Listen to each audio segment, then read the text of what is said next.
네, 윤석열 대통령이 오전 출근길 대우조선해양 파업 사태와 관련한 공권력 투입 가능성을 시사했습니다. 네, 이와 관련해 여야의 공방도 거세지고 있는데요. 정치권 다양한 소식 추은호 해설위원과 자세히 짚어보겠습니다. 어서 오십시오. 네. 안녕하세요. 네, 내용보다 좀 형식적인 측면에서 한번 첫 번째 질문을 드리면 출근길 약식 회견 조금 어떻습니까? 시간은 줄고 불편한 질문은 좀 피했다 이런 평가도 있는데 어떻게 보셨어요? 어제 질문 2개를 받았거든요. 오늘은 질문을 3개를 받았더라고요. 네. 길이도 어제는 한 34초, 오늘은 한 1분 조금 넘게 진행이 됐는데 대통령의 메시지는 관리가 돼야 됩니다. 그동안 대통령의 발언이 보니까 정제되지 않은 대답들 그리고 즉흥적인 발언들 이런 것들이 왜 문제냐면 국정에 혼선을 줍니다. 그리고 대통령이 이렇게 아침에 딱 발언을 해버리면은 그 실무부서 그리고 또 일선 부처에서는 다른 해법을 찾을 수가 없습니다. 거기에 그냥 딱 맞춰서 네. 해법을 찾을 수밖에 없기 때문에 그래서 대통령의 발언이 좀 원론적인 대답만 하고 곤란한 것은 피하는 것이 어떻게 보면은 대통령실에서 고민해 놓은 그 개선 방안일 수 있습니다. 하지만은 이것이 정답은 아니죠.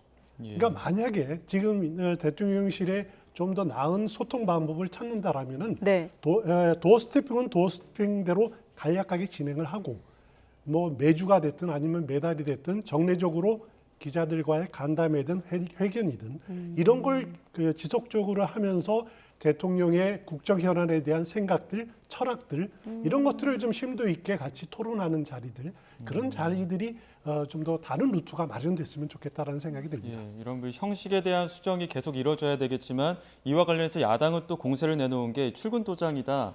그러니까 도어 스태핑인지 도어 스탬핑인지 모르겠다 뭐 이런 이야기도 그렇습니다. 하더라고요. 박홍근 원내대표가 그런 표현을 했었죠. 네. 어제 34초 진행된 것을 보고 그냥 기자들에게 눈도장 찍는 것 아니냐 이런 식으로 네. 부정적으로 표현을 했는데 뭐 야당의 주장도 뭐 일리가 있고 새겨 들을 필요는 있습니다만은 앞서 말씀드렸듯이 대통령실에서 국민과의 소통 방법이 도어 스태핑이 그 과연 적합한 그 소통 방법이냐 예. 그것 네. 말고 다른 방법은 없을까라는 고민도 더불어 같이 했으면 좋겠다는 생각이 듭니다. 네, 예. 이번엔 좀 내용을 들여다보죠. 자, 어떤 메시지가 나왔는지 워낙 엄중한 또 파업과 관련된 내용이기 때문에 이번에 메시지를 한번 직접 들어보겠습니다. 현장에 있어서 또 노사 관계에 있어서 노든 사든 불법은 방치되거나 용인돼서는 안 됩니다. 그리고 국민이나 정부나 다 많이 기다릴 만큼 기다리지 않았나 그래 생각이 됩니다. 원인은 언론이 잘 아시지 않습니까? 그 원인을 잘 알면은 어느 정부나 잘 해결했겠죠. 열심히 노력하는 것뿐입니다. 네, 앞서 파업과 관련된 에 대해서 이제 전문가 의견도 좀 들어봤습니다만 일단 대통령은 기다릴 만큼 기다렸다라면서 이제 공권력 투입 가능성을 시사하지 않았습니까? 그렇습니다. 네. 지금 당장 오늘 내일 파업 현장에 투입하겠다 이런 건 아닐 겁니다. 왜냐하면은 지금 경찰이 체포영장도 없습니다. 발부받은 게 없습니다. 무슨 명목으로 현장에 들어가죠? 그건 아닐 거고요. 하지만 대통령 입장에서는 앞서 말씀드렸듯이 원칙론으로 대응할 수밖에 없다라는 입장을 피력한 건데 네. 하지만은 새 정부가 추진하고 있는 경제 운영 방향이 자유, 공정, 혁신, 연대 4가지입니다. 만약에 자유, 공정의 측면에서 보면은 이 파업 현장이 불법이라 그러면은 공권력을 투입하는 게 맞겠죠. 하지만 연대라는 측면에서 보면은 또 달리 볼 수도 있지 않습니까? 경제 위기 속에서 가장 고통을 당하고 있는 약자들, 또 노동 현장, 산업 현장에서 네. 가장 약자들을 무조건 이렇게 그 진압하는 것이 올바른 방법인가? 이런 부분도 좀 정부가 같이 고민을 좀 했으면 어떨까 그런 생각이 듭니다. 예, 그 지지율 하락 원인을 묻는 답변에도 열심히 노력하는 것뿐이다 이렇게 답변하긴 했는데 지난 답변 때는 지지율 큰 의미 없다 이렇게 답변한 것과는 조금 온도차가 있는 것 같아요. 그렇습니다. 그 지지율이 30% 선이 초반대로 유지되고 이런 네. 것들이 굉장히 위기감을 느꼈을 겁니다. 왜냐하면 대통령의 권력이라는 것이 법과 제도 또 공권력 여기서만 나오는 것이 아니거든요. 대통령의 권력이라는 것은 가장 국민의 마음에서 나오는 것 아니겠습니까? 결국은 예. 그 국민의 마음을 들여다볼 수 있는 것이 여론조사인데 지금 여론조사 위험한 게 뭐냐면은 30% 초반대, 중반대 이렇게 나오는데 자신이 보수, 중도, 진보 어느 부류에 이렇게 속하냐고 물어봤을 때 네. 중도에 속한다라고 하는 분들은 30%가 붕괴됐습니다. 이미 여론조사를 보면요. 이거는 굉장히 심각한 상황이거든요. 이것을 윤 대통령도 그 위기 이게 심각하구나라는 것을 인식하고 아마 그 발언 수위도 이렇게 좀 더 변하지 않는가라는 생각이 들고요. 제일 중요한 것은 국민들에게 미래를 할 수 있다. 정부가 할 수 있다. 내가 나서서 할 수 있다라는 비전, 가능성을 심어주는 것이 굉장히 중요한 건데 네. 그동안 그런 비전을 심어주는 부분들이 충분하지 못했다. 이런 반성들은 좀 해야 될 것 같습니다. 네, 대통령이 원인을 언론이 잘 아시지 않나 했는데 그 원인 가운데 하나가 또 국민의힘 내부 상황이 아닐까 그렇습니다. 싶은데 여전히 좀 복잡하고 혼란스러운 상황입니다. 그 중에 한 축이 권성동 대행과 또 장제원 의원의 어떤 불화설인데 사실 이들을 가리켜서 광자의 난이란 말이 나왔다가 좀 사라질 줄 알았는데 좀 더 고착화되고 있는 것 같아요. 그렇습니다. 네. 그 심지어는 이제 왕자의 난 우리가 그 태종 이방원이 2차례 왕자의 난을 겪었다는 사실을 알지 않습니까? 네. 과거 역사를 보면은 항상 권력 그 쟁취에 성공한 다음에 자기들끼리 그 난이 항상 벌어지더라고요. 중종 반정도 그렇고 인조 반정도 그렇고 항상 그런 과정들을 겪었는데 그래서 그거에 빗대서 국민의힘 내부에서조차도 권성동, 장지원 두 의원 간의 두 윤핵관 간의 네. 다툼을 왕자의 난에 비유하기도 하고 때로는 1등 공신이라는 그런 생각들을 버려라 이렇게 스스로 반성해야 된다라고 하는 목소리가 나오는데 네. 그런 목소리들 두 의원들 새겨 들어야 되지 않을까라는 생각이 듭니다. 네, 그 전제는 국민을 위한 싸움이어야 된다고 김용태 최고위원이 말했습니다. 네. 지금 뭐 권성동 직무대행 체제에 대한 견제 지금 꾸준히 나오고 있습니다. 그렇습니다. 새롭게 나오고 있는 게 원래 이제 간장 연대가 있었는데 또 김장 연대가 나오고 있어서 그렇습니다. 이와 관련해서 김기현 전 원내대표 또 입장을 밝히기도 하지 않았습니까? 네. 그렇습니다. 그 간장 연대는 아시다시피 그 안철수 또 장제원 그 의원 간의 연대 반드시 이제 지금 나오고 있는 김장 연대는 김기현 장제원 의원 간의 연대를 예. 말합니다. 요즘 이제 또 이 김장 연대가 많이 등장을 하고 두 네. 의원 간의 접촉이 자주 목격되는 그런 것을 봐서 실제로 뭔가 있는 것 아니냐 이런 생각도 들어요.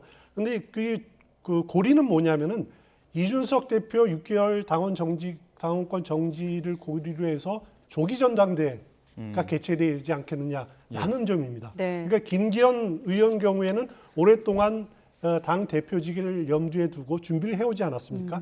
하지만 가장 부족한 것이 이른바 거기에 꼭 필요한 것이 그 장제원 의원의 도움이죠. 네. 그렇기 때문에 간장 연대가 나오는데 반면에 어떻게 보면은 가장 또 견제해야 될 대상은 안철수 의원 아닙니까? 그렇기 때문에 간장 연대를 깨부수고 김장 연대로 가야 된다라는 것이 김기현 의원한테는 유리한 부분들인데 네.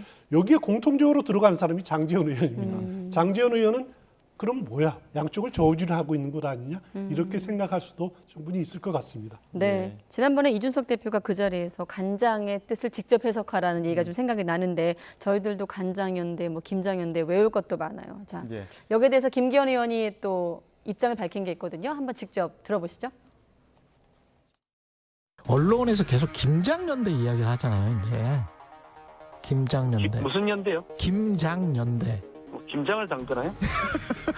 아니, 김기현과 장제원이 김장을 담글 철이 아닌데. 김기현과 장제원이 그 연대를 해서 당권 도전에 나선다. 이게 이제 김장연대의 핵심인 것 같은데. 언론에서 장면을 아주 재밌게 하셨나 보구만요. 아, 처음 듣는 것처럼 말씀하시지 마시고요. 저는 김기현이고요. 예. 저는 김장 담그는 소재가 아니고요. 예. 김기현이라고 하는 상품 자체로서 예. 정치 활동 계속해 나갈 거고요. 어느 누구든지 같이 뜻을 같이 하면 같이 가는 것이고 뜻을 달리하면 때로는 병정하는 것이고 예. 그런 것이지 그런 기준을 사전에 두고 있지 않습니다.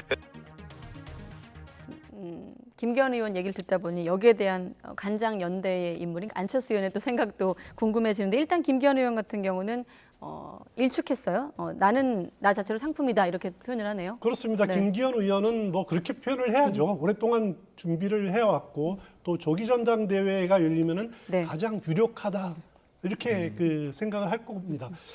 하지만 김기현 의원 경우에는 이제 4선 의원이고 울산시장을 지냈고 하지만은 김기현 의원 하면은 생각나는 뚜렷한 캐릭터가 있나요? 저는 없습니다. 예. 네. 그것이 한계고, 그래서 자기 정치를 하려면은 뭔가 대표 상품을 만들어내야 되는 것 아니냐? 뭐 그런 아쉬움은 좀 남습니다. 그래도 예. 김장 연대가 하나 생기게 됐네요. 네. 이번에 또 권성동 당대표 직무대행 겸 원내대표 지금 뭐 최근 장재현 의원과 불화설뿐만 아니라 대통령실 사적 채용 해명하는 과정에서 나온 발언이 또 부적절했다는 비판도 제기되고 있습니다. 온라인상에서 패러디물이 만들어질 정도로 논란이 커지고 있는데 당내에서 사과가 필요하다 이런 목소리도 나오고 있습니다. 듣고 이야기 다시 나눠가겠습니다. 또 뭐 인터넷상에서 메신저상에서 직무대행을 조롱하고 비아냥하는 그런 짤들이라고 할까 아쉽게 생각하고요. 네. 권성동 직무대행께서 여기과 관련해서는 뭐 청년들께 본의 아니게 본인의 표현과 달랐다는 것을 좀 다시 한번 언급하시고 이해하고 납득을 구하는 과정이 있어야 된다고 생각합니다. 패러디물이 공무원 시험은 뭐 합격은 뭐 이렇게 권성동 의원이다 뭐 이런 예, 패러디물이었었는데 이렇게 사적 채용 논란에 대해서 뭐 그 해명을 하는 과정에서 오히려 논란에 기름을 부은 거 아니냐 이런 이야기도 나오죠. 지난번에도 그렇습니다. 그랬고요. 해명에서. 권성동 의원이 정말 어떻게 보면은 권성동 리스크라는 말이 나올 정도가 아닌가라는 생각이 듭니다. 이 문제는 저는 이렇게 생각하는데 권성동 의원 사법고시 패스하지 않았습니까? 예. 그럼 굉장히 어려운 시험을 통과를 했지만은 그런 분 입장에서는 구급 공무원 시험 뭐 이거 물론 별정직 공무원이 네. 문제고 그렇지만은 별거 아닌 거 보일 수도 있겠습니다만 누구에게는 젊음을 바쳐서 열정을 바쳐서 네. 이뤄낸 성과거든요.